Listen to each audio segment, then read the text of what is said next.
ายดีพี่น้องป้องไปไปสกูสกุลเมื่อนี้พบกันกับเบ้าบนเนาะเมื่อนี้กินป่นป่าเนาะป่นป่ากับผักหอมเปรย์เนาะ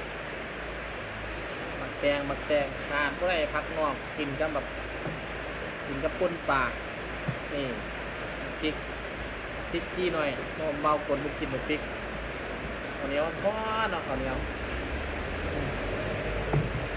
มาพี่น้องคนป่าจะแค่จานง่ายกินคนเดียวบรรยากาศฝนตกลิ้นมือนี่จักสีได้ขายเครื่องไม่ได้ขายมือนี่ลิ้นเบิดมือเลยมือนี่มาพี่น้องตัวละ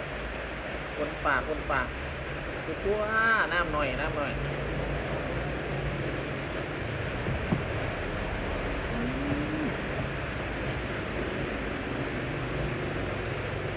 บรรยากาศดีมั้ย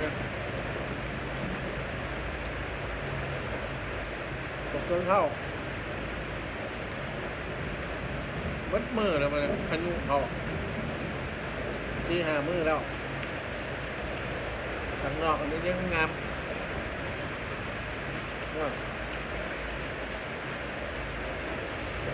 หันเข้าไปโอ้ยเข้าไป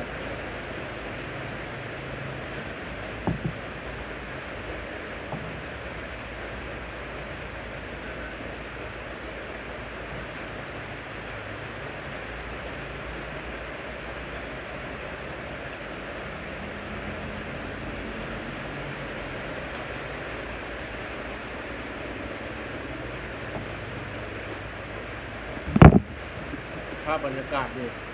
เย็นสบายนี่นั่งกินอยู่ห้านเนาะ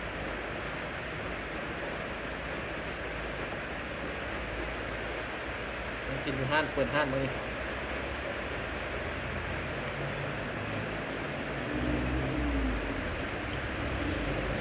อากาศเย็นสบายฝนตกลิ้น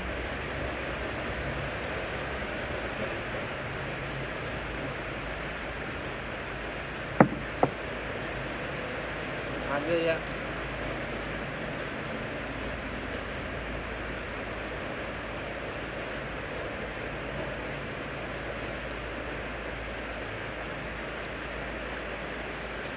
คือ3,000 กีบเล็กเกือบถุงเกือบ10,000ข้างนอก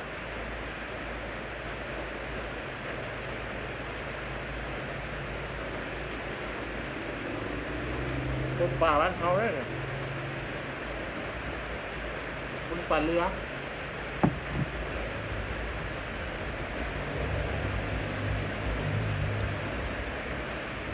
มาเรือครับคนป่านิ้นมันเรือก็ปลาเข็ง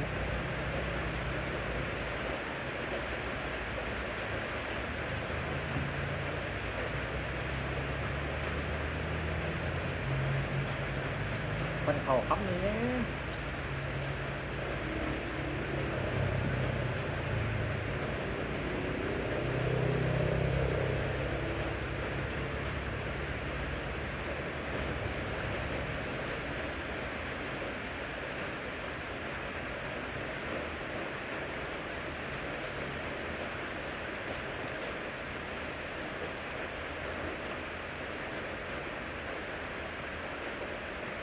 บรรยากาศสดชื่นดีเลยเนี่ย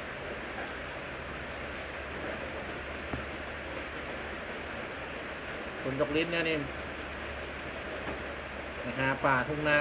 ทุกที่เนาะหาป่าเรือน้ำมันไหลลงแบบป่าเรือขึ้นมาเนื้อ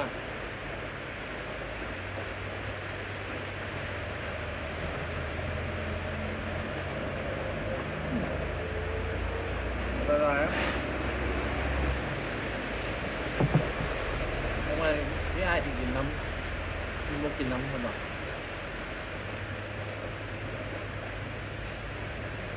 ไม่กินคนเดียว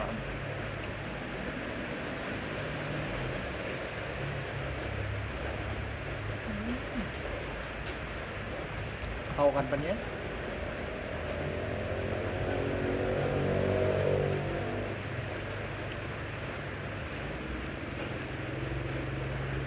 เ บ่ได้ยินเสียงกับขอโทษขออภัยเด้อพี่น้องว่าฝนมันตกแห้งไม้ก็บ่ได้เอามาเลย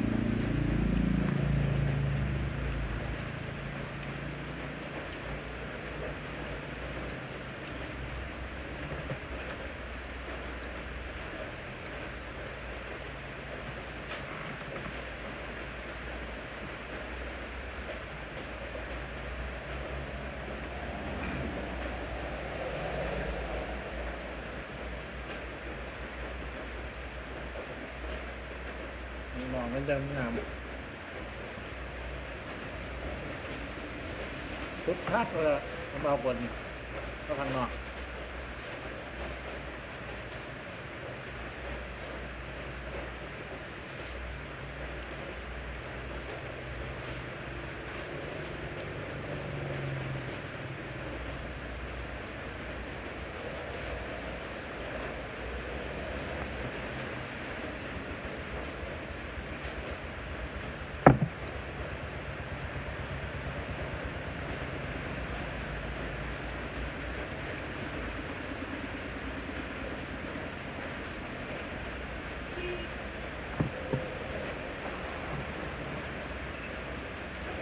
บรรยากาศมันเป็นใจแล้วกินบนป่า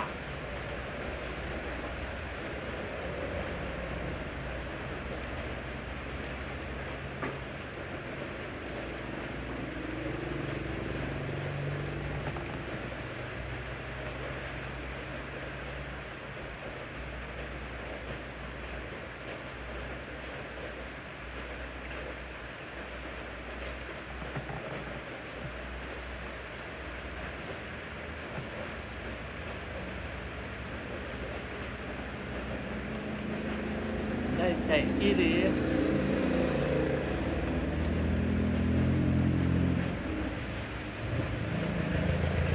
เขาเนื้อลายติดด้วย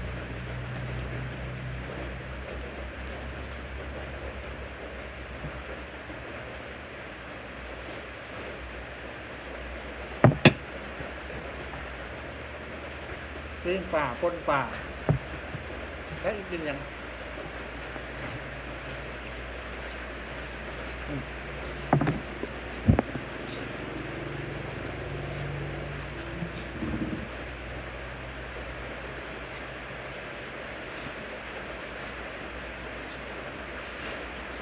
ถึงอะไรแล้วคนออกคนควัน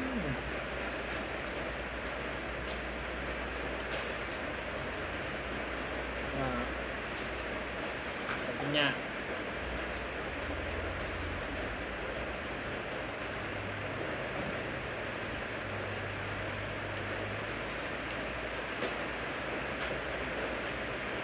ผมเปิดไปผมก็ร้อยซุปเข้ากัน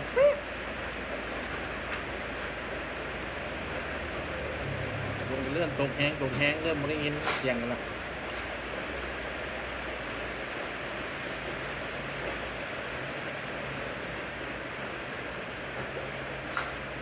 พายุเข้าพี่น้องเอ้ย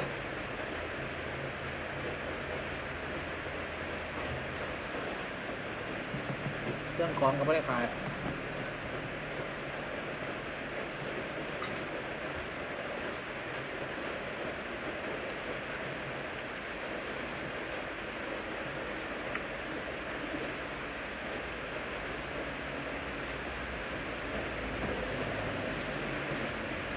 ขับรถ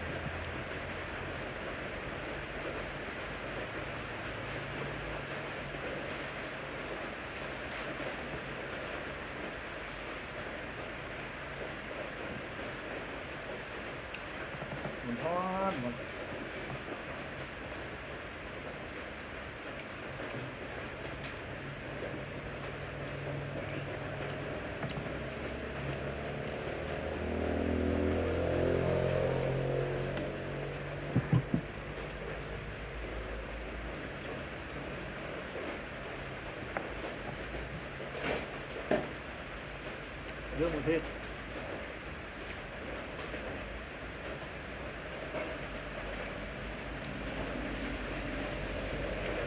บางคนไม่ค่อยกินกันเลย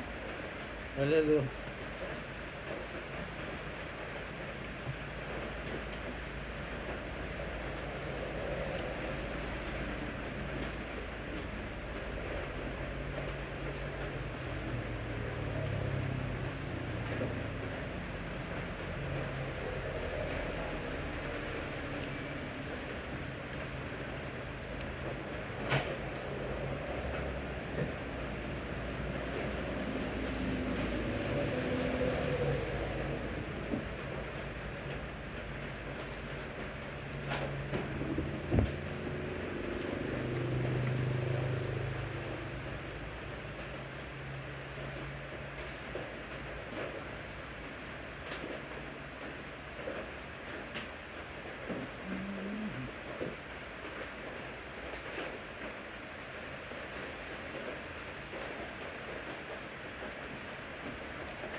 แล้วมันดีออกแบบ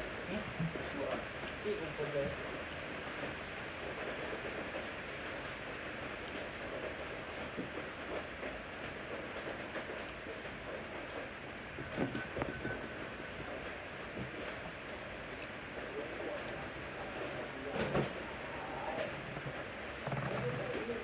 ถูกต้องถูกต้องถูกต้องถูกต้อง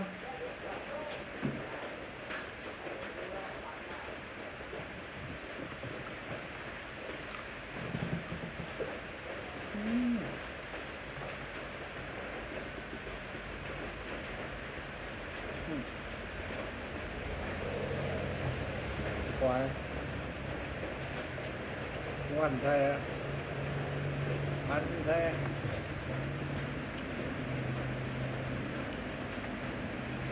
เป็นเพื่อน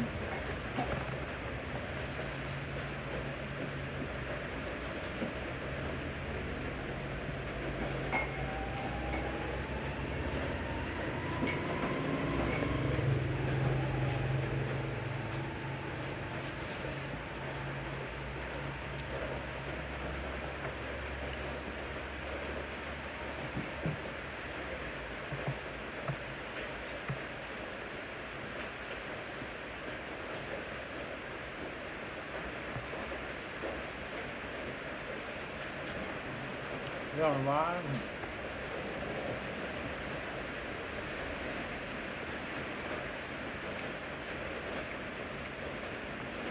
เราอยู่วันไก่เนาะได้กินป่าบ้านเท่านั้นน่าไปยัง